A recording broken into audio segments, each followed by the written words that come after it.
Hey everyone, welcome back to Steve's View. Today we're diving into a topic that's both fascinating and controversial: Donald Trump and the Nobel Peace Prize. It's one of those subjects where politics, international diplomacy, and awards recognition all intersect. And if you've ever wondered why Trump, despite some serious global peace efforts, never got nominated, or certainly never won, it's worth unpacking. Let's start with the obvious. Trump, during his presidency, was involved in several initiatives that had real-world impacts on global peace. And yet, when you look at the history of the Nobel Peace Prize and the type of leaders the committee tends to favor, you start to see why he hasn't been awarded. First off, let's talk about what Trump actually accomplished. One of the most well-known achievements is the Abraham Accords. During his first term, Trump helped broker agreements between Israel and a few Arab nations, namely the UAE, Bahrain, Sudan, and Morocco. These were big deals. For decades, Middle Eastern diplomacy had been stagnant, with many nations refusing formal recognition of Israel. The Abraham Accords didn't magically solve all regional conflicts in people but trade for the Abraham Accords.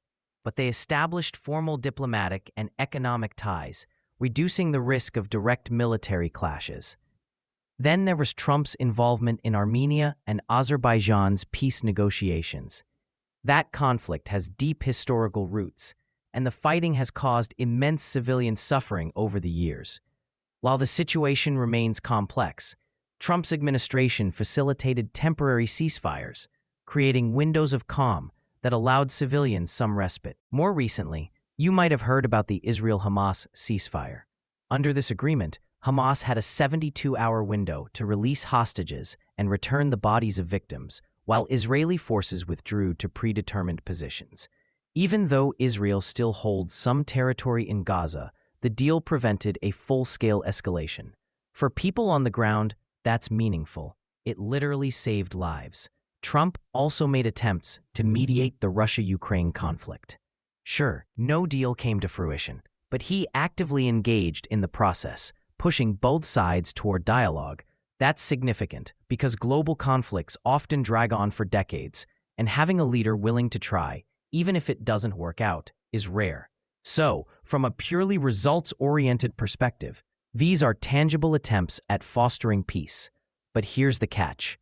The Nobel Peace Prize Committee doesn't just look at outcomes. They have a certain philosophy that guides their decisions, which brings us to the next point. Historically, the Nobel Peace Prize tends to reward leaders who embody multilateralism, international cooperation, and advocacy on issues like climate change or global development. That means the committee often favors politicians who work through organizations like the United Nations or support broad coalitions, rather than those who pursue America First or transactional diplomacy. For example, think about past winners. Barack Obama won in 2009. Early in his first term, largely for symbolic reasons, the committee cited his vision for a world without nuclear weapons, but in reality, he hadn't yet implemented concrete policies that dramatically advanced global peace. It was largely aspirational, highlighting the kind of multilateral, cooperative image the committee values. Al Gore received the prize for climate advocacy, again highlighting global cooperation rather than traditional diplomacy. Ironically, his personal carbon footprint, due to frequent private flights, was enormous. But the committee focused on his advocacy, which aligns with their priorities. Even Jimmy Carter won after leaving office, based on his post-presidency humanitarian and peace-building efforts. The award recognized sustained work across multiple countries, rather than a single high-profile diplomatic achievement. So, the Nobel Peace Prize often goes to leaders who fit a certain idealistic, multilateral mold, not those who negotiate one-on-one deals or take unilateral action, even if those actions produce tangible peace results. Trump's approach is fundamentally different. His diplomacy is often described as transactional, confrontational, or deal-oriented. He tends to negotiate directly with countries or leaders, sometimes bypassing traditional alliances or international institutions like NATO or the UN. From the committee's perspective, that's not exactly Nobel Peace Prize material. Take the Abraham Accords, for instance. They were very much deal-based, incentives, mutual concessions, economic agreements, and strategic considerations. That's diplomacy in its most practical form, but it lacks the idealistic, cooperative framing the committee usually celebrates. Even the Israel-Hamas ceasefire fits the same pattern.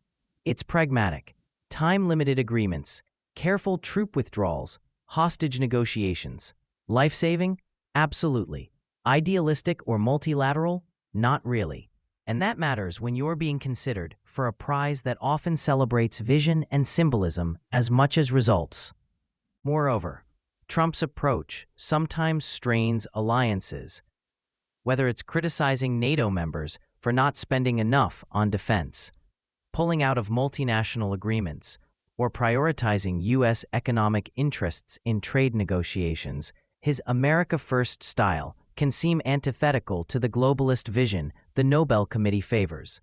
To understand this further, let's look at some past controversial awards. In 1993, the prize was awarded for the Paris Peace Accords between the U.S. and North Vietnam. North Vietnam's lead negotiator, Le Duc Tho, refused the award, saying peace hadn't truly been achieved yet. Eventually, 2 years later, Saigon fell, showing that even when a deal is reached, long-term stability isn't guaranteed. Barack Obama's 2009 award was controversial because it was largely symbolic, given so early in his presidency. Critics argued it rewarded potential rather than accomplishments. Al Gore's and Jimmy Carter's awards, as mentioned, highlight that the committee often prefers ongoing advocacy or long-term initiatives rather than short-term transactional diplomacy.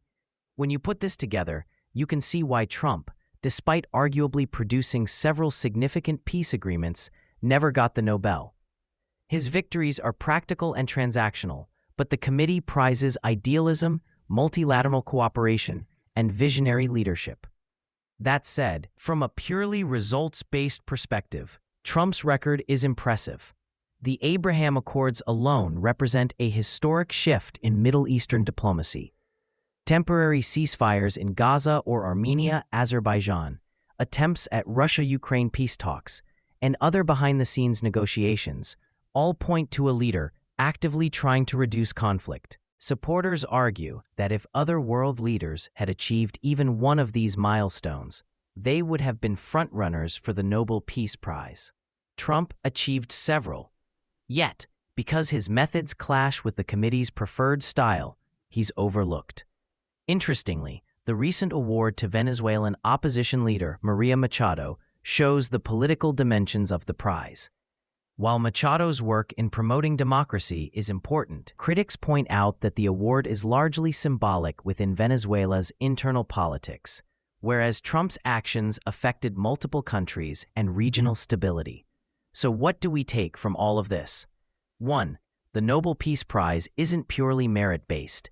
It's influenced by ideals, political considerations, and the committee's vision of what peace looks like. 2. Pragmatic, transactional diplomacy is undervalued. Leaders who broker deals that prevent conflict may be ignored if their methods don't align with idealistic narratives. 3. Trump's diplomacy was effective but confrontational. Deal-making, direct negotiations, and America First policies work in practice but clash with the values the committee celebrates. 4. Historical precedent shows the committee often rewards vision over results. Obama, Gore, and Carter exemplify this trend, while Trump does not fit the mold. It's also worth noting that the U.S. itself has a complicated history with the Nobel Peace Prize. Only 4 sitting U.S. presidents have won: Theodore Roosevelt for mediating the end of the Russo-Japanese War, Woodrow Wilson for creating the League of Nations, Jimmy Carter post-presidency for ongoing peace efforts, and Barack Obama for aspirational reasons. Trump doesn't fit this traditional pattern, but for those focused on tangible outcomes, it's hard to argue that his efforts weren't significant. While the Nobel Committee looks for symbolic, multilateral, long-term advocacy, Trump's track record is concrete and direct. In short, he may have been unlucky or misaligned with Nobel ideals, but not necessarily ineffective. At the end of the day, the Nobel Peace Prize is a mix of politics, vision, and results. And it's clear that the committee places more weight on the first two. Trump's approach, deal-based, transactional, sometimes confrontational, doesn't match that mold, even if it prevents wars and saves lives. For Americans watching, it's a good reminder that effectiveness in diplomacy doesn't always translate into international recognition. History may judge leaders differently than symbolic awards do. And while Trump hasn't won the Nobel, his actions on the world stage did have real consequences: ceasefires, agreements, and negotiations that arguably made parts of the world safer. All right, that's a wrap for today's video. If you found this interesting, hit that like button, subscribe, and turn on notifications so you don't miss future discussions. I want to hear from you. What do you think about Trump's peace efforts versus the Nobel Peace Prize Committee's priorities? Leave a comment below and let's discuss. Thanks for watching, and I'll see you in the next video.